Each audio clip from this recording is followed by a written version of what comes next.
Elisha said to her, "What shall I do for you? Tell me, what do you have in the house?" She said, "Your handmaid has nothing in the house, except a pot of oil." Then he said, "Go, borrow containers from of all your neighbors, even empty containers, don't borrow just a few.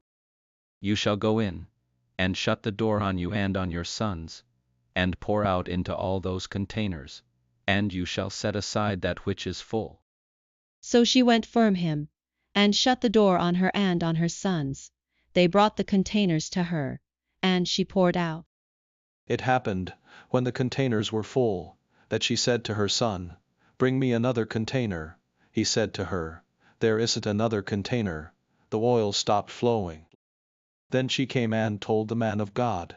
He said, "Go, sell the oil, and pay your debt, and you and your sons live on the rest." It fell on a day that Elisha passed to Shun, where there was a prominent woman, and she persuaded him to eat bread. So it was, that as often as he passed by, he turned in there to eat bread.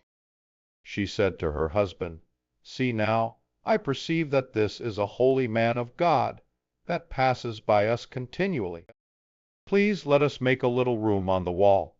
Let us set for him there a bed, a table, a chair, and a lamp stand.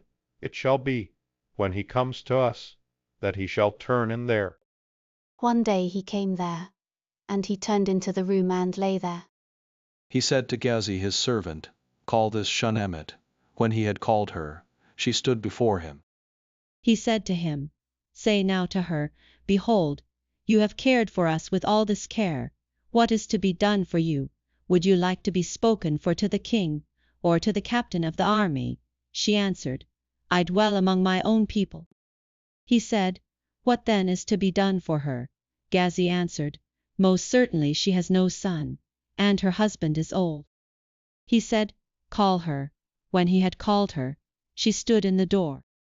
He said, "At this season, when the time comes around, you will embrace a son." She said, "No, my lord, you man of God, do not lie to your handmaid.